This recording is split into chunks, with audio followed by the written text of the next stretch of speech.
Hello again everyone, and welcome back to another video from Old Frames Gaming. I'm your host BK, and I want to extend a very humble thank you to all of our new and returning viewers. Your continued support means a lot to me, and I appreciate all of your support. Today's video showcases round 1 of our recent Atog Fest tournament. January is typically the time at which players descend on Dragon's Den for our annual old school tournament that we have dubbed Atog Fest. This year, however, Mother Nature had other plans and dumped tons of ice and snow on the western Kentucky region, delaying our festivities for a week. No worries though, 8 players braved the elements and came together on February 3rd, 2026 to battle it out for some really fun prizes. Originally the brainchild of Mark, Team Fog's founding member, Atog Fest is a proxy-friendly Atlantic old school tournament. After all, old school magic is all about fun, and what better way to do that than by slinging some power once in a while. This year featured some really fun decks piloted by some really great players. First up in round 1 are Chris W. and Chris K. Let's check out the decks they're on. Chris K. rolled into this year's Atog Fest on a mono black deck I like to call Mono Black Dreams Control. He's packing just a little bit of power to get everything off the ground, while also supplementing it with Dark Ritual for a lightning fast start to power out what can be some real game changers. Hypnotic Spectre and Juzam Jin do the heavy lifting in this build, with Black Knight in reserve for any deck depending solely on Swords to Plowshares to stay ahead of their opponent's board. There's some role players here too in the form of Sinkhole, Terror, Hymn to Turok, and Mind Twist, working to keep opponents off balance while the heavy hitters whittle their life total to 0. Drain Life brings up the rear, doing triple duty as a removal spell, life gain, and potentially as a finisher. And lastly, we can't ignore Underworld Dreams, steadily punishing opponents with every card draw. The sideboard here just continues to bring the pain. He's got additional Drain Life, Terror, and Paralyze to add to the removal package, Nevinyrral's Disc as a reset button, and complete devastation for white decks with the 4 Gloom and 4 more pro-white Pump Knights in order of the Ebon Hand. This deck is a menace, and if you play old school, definitely expect to see something like this along the way. Next up is Chris W.'s Unstable Wombats deck. It's a fun one for sure, as drawing cards off an engine like Verduran Enchantress is a total blast. This deck has acceleration via On-Color Moxen, Wild Growth, and Birds of Paradise, coupled with some efficient creatures in Serendib, Efreet, and Cockatrice. And the Death Touch effect on Cockatrice can't go unnoticed either, as it's supremely effective against flyers that are problematic, such as Mahamoti Jin, Sarah Angel, and Senjur Vampire. To keep the card draw going, he's got a host of cheap enchantments that also help provide some buffs to his team, with Regeneration, Unstable Mutation, Flight, and Aspect of Wolf all doing some work. And of course, the star of the show is Rabid Wombat, who gets bigger with each enchantment played on him. Let's take a look at Chris's sideboard. Chris's sideboard features some control elements with some counter spells and blast effects. Life Force is probably going to come in handy in this matchup too. Lure's going to help him fight through battlefields that get clogged up and are at a stalemate. Scavenger Folk gives us a play against artifact-based decks, and Hurricane also helps against those occasional flyers that show up. Overall, a decent strategy, and I like this deck a lot. It's definitely unique among what you're normally going to see in old school action. With the deck text complete, let's head on down to the tables and watch it play out in round 1.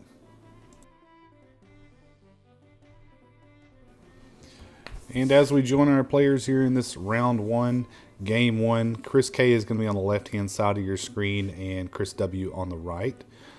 Chris K is on a mulligan to 6, and he leads off with a swamp and then passes over to Chris W. Chris finds a forest, plays it. He's going to accelerate his board with a Wild Growth. Having forgotten to draw a card, we're getting it out of order, but that's alright. He passes a turn back. So Chris K here studying his hand. Looks like he's drawn a Dark Ritual, and he has found another swamp. So we could see something as devastating as a Juzam Jin right now.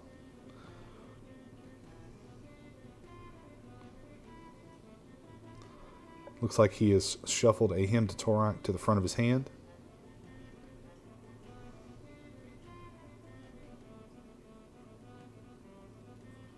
And this just might be the play.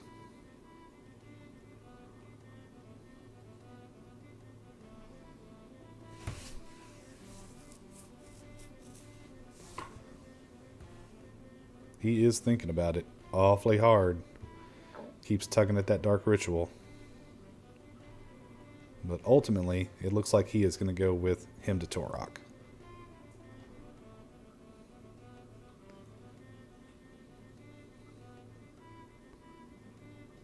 Alright, so Chris W. going to shuffle up his hand and give him a crack at a couple random cards here. And let's see what we won. What's our prize? Serendipity and Birds of Paradise. 2 pretty good hits.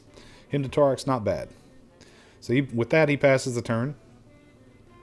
Chris W. is going to untap and take a draw. Looks like he's found an unstable mutation. Here comes a tropical island. That's going to unlock that Serendipity that's in his hand.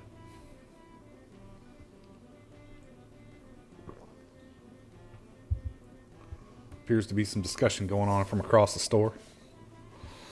As you'll see the storefront there in the background.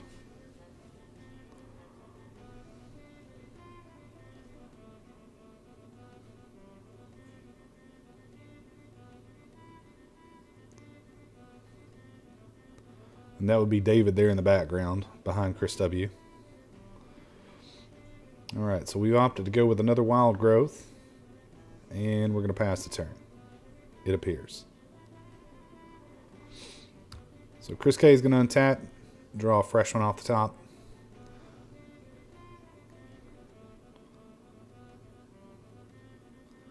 Here comes a Mishra's Factory.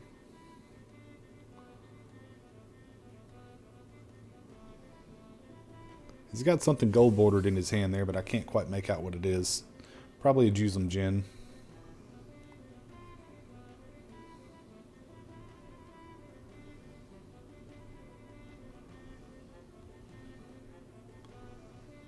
Alright, 3 mana in the mana pool for a Mind Twist for 2.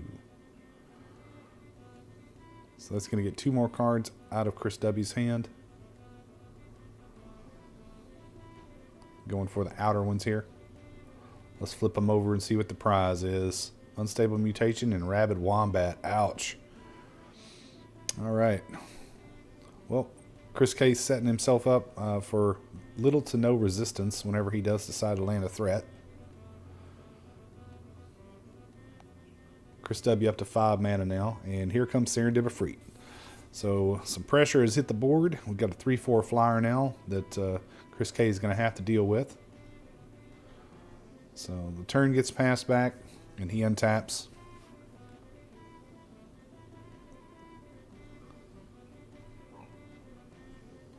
Here comes Dark Ritual into that Jusum Gin we talked about. All right. So now we got a 5/5 versus a 3/4 flyer. So the race is on.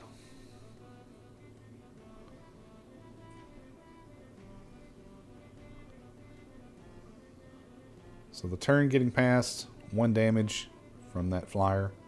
And Chris draws a new card. It appears to be a Birds of Paradise. And Atlantic Old School is one of those formats where mana burn is part of it. But I don't know if these players are going to remember that or not. It appears he did. So now the question becomes to swing or not to swing, and he does opt to swing.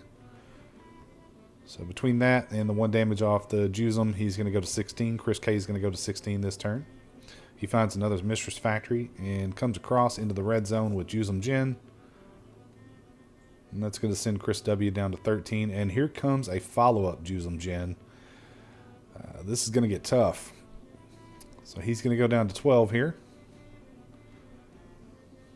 Looks like he's found, I believe that to be an aspect of Wolf.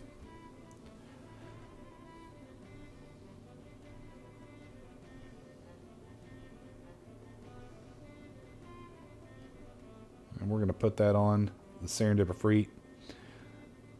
So with 2 forests in play, I believe he's going to get +1/+1. Yeah. So he's got a 4/5 flyer now. And here he comes across for 4 more. And that's going to send Chris K to 12. And then subsequently to 11. And then 10 off of the 2 Jusum triggers in his upkeep. So he's going to go ahead and account for that now. So he untaps 2/5/5 beaters, staring Chris W down. We found another swamp. I have to wonder if he's going to activate both of these Mistress Factories and come on in.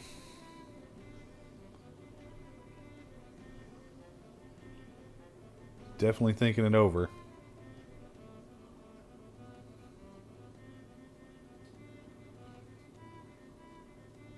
Three mana. Hypnotic Spectre. That's pretty good too. So we're going to activate one of the factories and come across into the red zone for 12 total damage. So we're going to block one of the Jusums and wind up taking 7. So we're going to go to 5 and then 4 off the Jusum. Or I'm sorry, the Serendipity.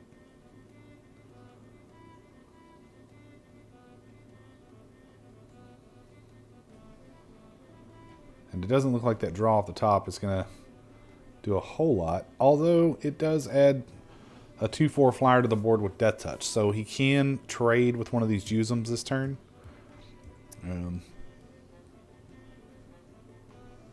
Alright, so here we come across for 4. Blocked by Hypnotic Spectre.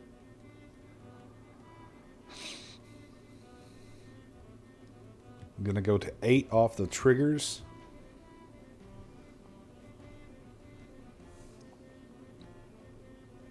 Likely going to activate both factories this turn and come across for 14. Alright, so that is going to do it for game 1. Chris K taking down the win. He's going to go into game number 2 up a game. Chris W will be on the play. We'll give these players a moment to sideboard and we will join them in game 2. Alright, and here we join our players in game 2 of this round 1 matchup. Chris W leads off with a forest, passes to Chris who lands a swamp. Just establishing some early resources here in this game. Chris W's found a life force. That is going to be crucial if he can keep that down, as nearly every spell in Chris K's deck is black. So that's a really, really lucky find for him. Chris K finds a secondary swamp, and he opts to play him to Torok. So starting off much the same as game 1. Let's see what we found here. Looks like Jump and Aspect of Wolf. So 2 enablers go to the graveyard, and he's going to pass back to Chris W, who's going to untap and take a draw. Now he's got to decide if he wants to put the pedal to the metal here or if he wants to lay back with this life force and just counter some spells for a little while to kind of blunt the attack. He's decided he's going to stay in a holding pattern. Chris K has managed to find a Mistress Factory. And here comes Soul Ring. Not a valid target for Life Force, but still pretty good. And if you notice there at the bottom right of your screen, that's Mr. Joe Singer himself, the man, the myth, the legend, walking around there, having finished his round 1 early.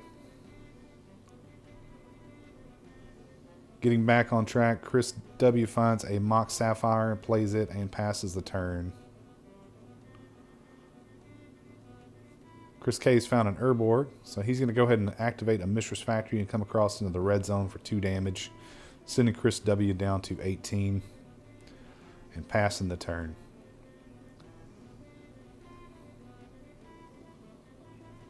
The new card off the top doesn't seem to offer too much help here. It appears his hand is Birds of Paradise, Unstable Mutation, Rabid Wombat, Serendipity, and a second Rabid Wombat. But the mana is just not there this game just yet.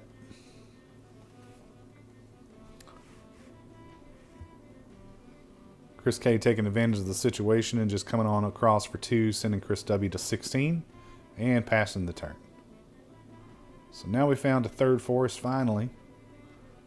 So we can develop our board a little bit more, and here comes a Birds of Paradise down.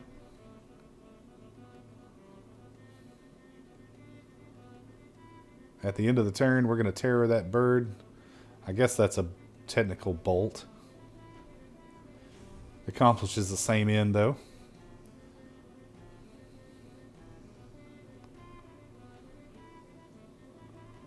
Chris K sending that Mistress Factory on across for 2 more damage. Chris W going down to 14 life.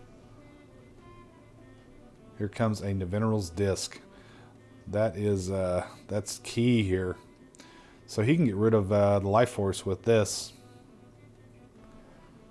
Chris W finds a 4th forest. Probably going to hold off on playing anything at this point, as it will just get swept up by that Neveneral's Disc.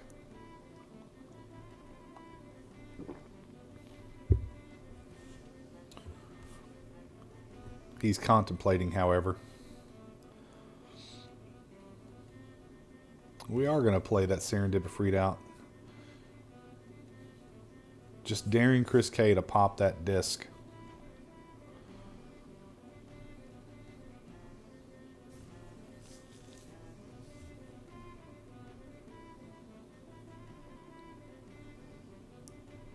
Alright, so 2 mana into the pool with Soul Ring. We're going to go ahead and blow up that disc. That's going to get rid of all of our permanents here. So we got 4 in the pool with that 1 remaining off the Soul Ring. And here comes a Juzam Jin. He was just waiting to get rid of that life force so he could get that on the table. And here we go. Passes it back over to Chris W.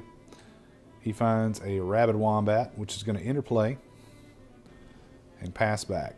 So Chris on his upkeep here going to take 1 damage off that Juzam Jin.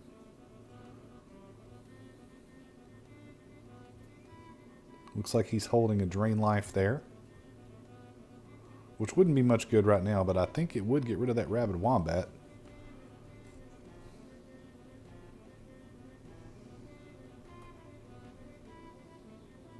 Alright, 1 black in the pool, 2 in the pool,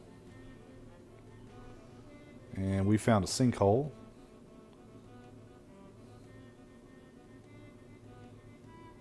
And a Terror. So the door is wide open now. Chris W going to go down to 9.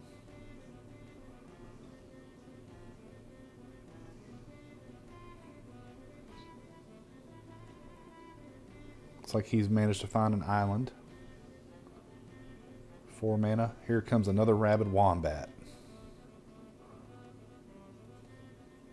And he's going to pass the turn. So Chris K untaps here. He's going to take 1 damage, go to 18 off this Juzam Jin. Gets a new card off the top of the library. He's found Strip Mine.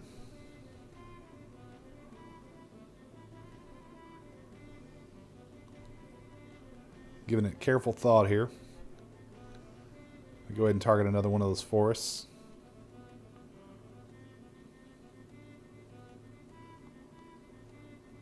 And now the island. Wow, 2 sinkholes. Yikes. And a Paralyze. Ugh. So Rabid Wombat's going to get tapped here. And Chris W's going to get hit in the face by Juzam Jin again. He's going to go down to 4 life. With that, Chris K passes the turn.